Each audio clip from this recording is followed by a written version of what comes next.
aproximativ de 70%. La fel au scăzut și veniturile proprii. Din acest motiv, aeroportul Intrața Cluj a luat foarte repede măsuri de reducerea costurilor, anulări ale contractelor. Foarte mulți angajați au fost în șomaj tehnic, reducerea săptămânii de lucru de la 5 la 4 zile și, bineînțeles, renegocierea unor contracte. Se poate spune că s-a depășit sau s-a stabilizat în acest moment situația? S-a stabilizat. La aeroportul Cluj avem o situație financiară stabilă.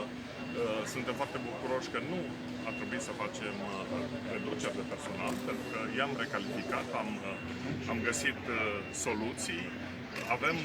Ne așteptăm ca pe august să avem aproximativ 30% din traficul din august 2019. Dacă în august 2019 am avut peste 300.000 de pasageri într-o lună, anul ăsta ne așteptăm aproximativ 100.000 de pasageri. Bineînțeles că am fost nevoiți să amânăm foarte multe investiții. Prin natura funcției dumneavoastră aveți o privire generală asupra Bucureștiului cu ce se confruntă? Aproximativ aceeași situație. Pe total, pentru România, pe la sfârșitul anului, ne așteptăm la o scădere de 61% aproximativ față de anul 2019.